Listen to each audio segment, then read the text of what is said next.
Ana shu argonli svarka bo'yicha o'quv markazimizda ochilganidan beri eng ko'p prosmotr yiqqan shogirdimiz shu shogirdimiz bo'lsa kerak. Chunki bu shogirdimiz bitta videosida 760 mingta prosmotr yubordi, bittasida 20 mingta 30 mingta prosmotr yubordi. Xullas juda ham mashhur shogirdlarimizdan biri. O'shaning uchun intervyu olmasam bo'lmaydi ketishidan oldin. Bu shogirdimiz o'qishni bitirdi, biroq o'qidingiz-a? Hozirgi o'zingizda olgan bilimlaringiz bilan bironta sex yo zavodga borib bemalol ishlay olasizmi? O'zida ikkilanayotgan o'rgana olamanmi, yo'qmi deganlarga nima deya olasiz? Kattaroq tavakkal qilish kerak.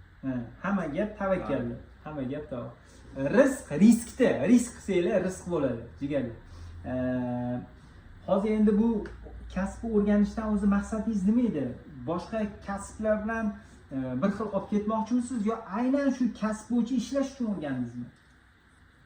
Meni bir she'rim bor, 7 kishiga 40 hunar oz degandek. Iloji boricha ko'p hunar hozir yoshimda o'rganganim ma'qul deb o'ylayman. Ya'ni bu necha yoshdasiz hozir? 20 yoshda. 20 yoshda. Bu hunar, ya'ni sizga bitta hunarlardan biri xolos. Hali yana boshqa hunarlarni o'rganishga davom etasiz.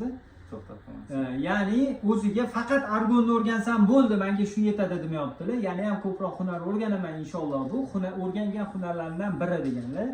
Endi akamizga omad tilab qo'yinglar. Qayerdan keldingiz? Xorazm. Xorazmliklarga nima deya olasiz o'quv markazimiz haqida? Ko'pchilik shubha qilishi mumkin. O'zingiz taniydigan odamlarga yani o'rgatadimi, yo'qmi? Bular mashinik deganlarga nima deya olasiz? Kelinglar, ko'ringlar. Sizlarga ham tavsiya beraman. Kamchiliklari bo'lsa bemalol ayting. Men xafa bo'lmayman. Nabiroq to'g'rilaymiz kamchiligi bo'lsa bemalol. Kamchilik yo'q-ku, foydasi bor lekin. Faqat ustozlar emas, balkim shogirdlar orasida kommunikasyon qilib, o'z xatoingizni ko'proq to'g'rilashingiz ehtimoli kattaroq. Nimaga hamma uxlab yotgan paytda kechkiga shug'ullanasiz? Men shuni tushunmayapman. Siz bu yerda ham shug'ullanishingiz kamlik qildim yo o'zingiz shunaqa qiziquvchanmisiz? Men juda ham havas qildim ko'rib. Bunaqasini ko'rmagandim hali to'g'risi. Men ko'proq narsaga qiziqaman. Bundan avvalgi kasbim oshpaz bo'lganman. Shundan kelib chiqib davomiy qiziqish yana borda. Ya'ni nimanidir o'rgansangiz, oxirigacha o'rganishga harakat qilasiz. Fe'li shunaqa. Jigarlar, mana akamiz, ukamiz keldilar, o'rgandilar. Inshaalloh omad tilab qolinglar. Xorazmliklar poddeshka qilinglar. Akamiz hunar o'rganishni endi boshladilar. Bu hunarlardan bittasi. Inshaalloh bu hali bundan ham ko'p hunar o'rganadilar inshaalloh. Hammaga sog'lik, omonlik.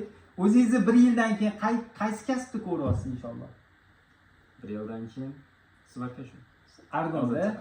Значит, argonga. Hammaga sog'lik, omonlik. Vaqtingizga rozi bo'ling. Biz juda ham xursandmiz ishonch bildirganingiz uchun. Rahmat. Alloh rozi bo'lsin. Rahmat. Shunaqa gaplar.